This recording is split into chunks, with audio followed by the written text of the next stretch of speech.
Nithyanandam. Where are we women standing today? Where are we poised? Poised in our workspace, at our homes, with our ambitions, with our dreams. As a feminist movement, how are we moving forward?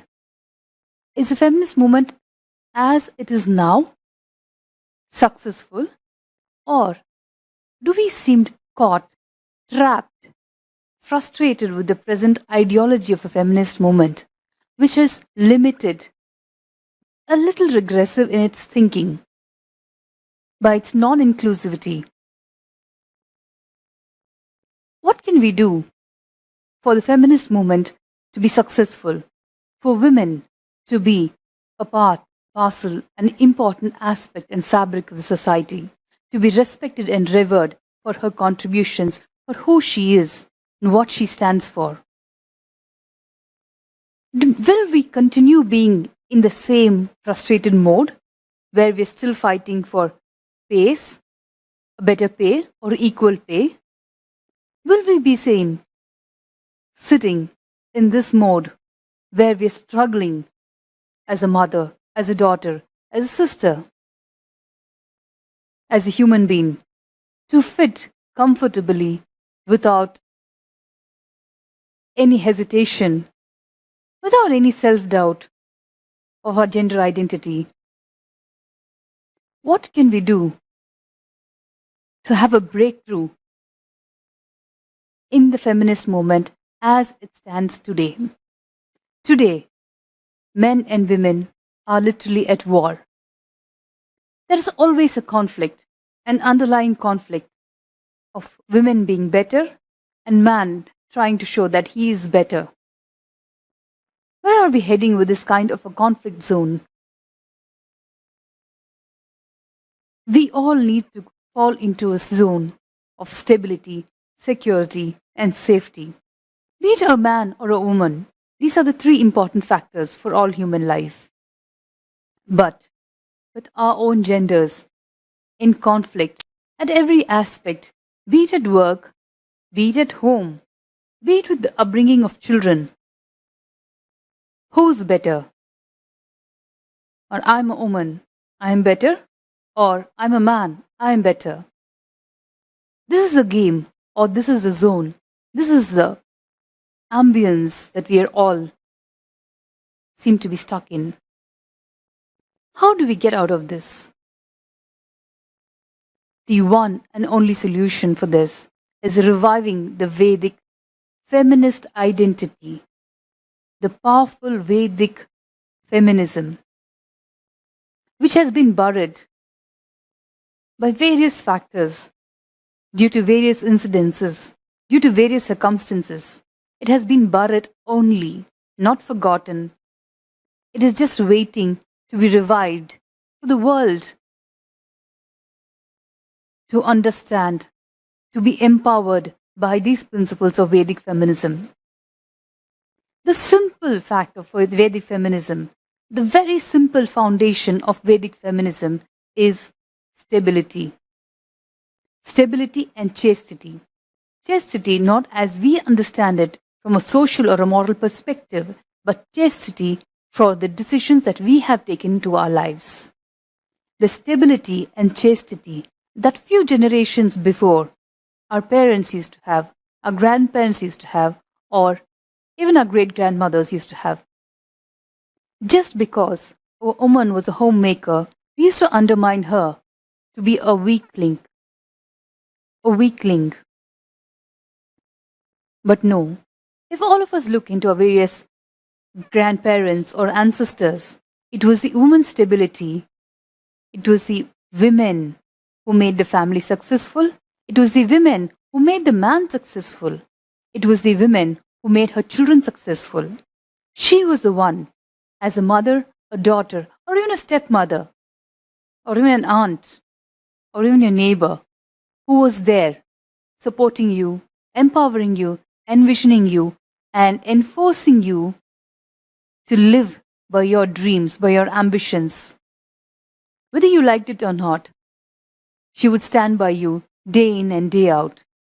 Whether we threw tantrums or not, the mother or your sister or your friend would be by you, reminding you what you wanted to achieve in life, envisioning you, empowering you when you were down, when you seemed to be lost. It was always the mother who held her hand out, who held you steady, who held you stable, who held our tantrums, who bore so many abuses or accusations of pampering the girl child. Still, she stood by us just because of her chastity, of her stability, to stand by her children or by her husband or by people whom she loved or believed. That is her ideology as a homemaker, to keep the family safe, secure, and successful with the right values. But times passed. The Vedic feminist concept was slowly buried. It did not die. Again, I remind you, it did not die because a very slim sliver of that Vedic feminism existed up to the generation few years ago. Maybe our parents or grandparents, grandmothers, who were extremely strong women. You would see that in the way they lived a very highly disciplined life, even as a homemaker. Times passed. We went through invasions. We went through a cultural turmoil. India, or Sanatana Dharma, was tossed in its own marvelous, I would use the word marvelous because the adventure that Sanatana Dharma has been through, the trials, the tribulations, have formed it and made it much more strong, much more colorful, and much more enjoyable, flavorable for each of us today to experience. But en route, in the early 80s, the Western concept of feminism started in the world, where women had to fight even for the basic rights, for the basic identification, for the basic respect. Then, once they gained the basic respect as a woman, as a female gender, we had to fight. The Western women had to fight for their voting rights, property rights, educational rights. This was in the 1980s, the early 18th century, not the 1980s, the early 18th century. The Western world was fighting. The Western women were fighting for their rights, as simple as voting, as simple as property rights. But in the Vedas, in the Vedic concept of feminism, the Vedas have clearly defined a woman should have property rights. She had the choice to choose a suitor. She would be treated with uttermost respect by her father, brother, and husband. And she would be considered and revered as the most auspicious, as the most divine goddess Lakshmi when she went into her father-in-law or mother-in-law's houses. As a daughter-in-law, she was expected to be revered. And as a daughter-in-law, she was expected to behave with the stability, maturity, care, concern, and love. These were the concepts of a Vedic woman which existed from maybe even 10,000 years ago. On one side, this concept of Vedic Hinduism or Vedic feminism was being suppressed due to various invasions. These invasions had traditionally dismantled our society bit by bit. And the dismantling of a cultural identity was not a mistake. It was not an accident that happened due to the invasions. It was a pre-planned, well thought of, systematic dismantling.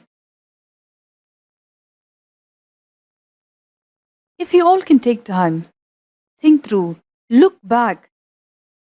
Up to 1947, we had women who were great role models. Women today we may not have heard of, but they were great role models. I have spoken in my previous video about Velu Nachiyar, the Queen of South India in Tamil Nadu, who formed the very first women's army. She herself, as a queen, had a commander, a lady who formed an all-female army. This was much early in the 15th or 16th century. And much later, during the independence, during our fight for independence, during India's fight for independence, Subhash Chandra Bose had formed an all-women's army called the Rani Lakshmibai Army. The Rani Lakshmibai wing, in which the commanders were women, the soldiers were women, the foot soldiers were women, including spies were women. And women from highly educated families were enrolled into the army because they wanted to stand up, fight for their rights. And there was no stopping them, because in India, we follow the scriptures, and the scriptures empower us with powerfulness.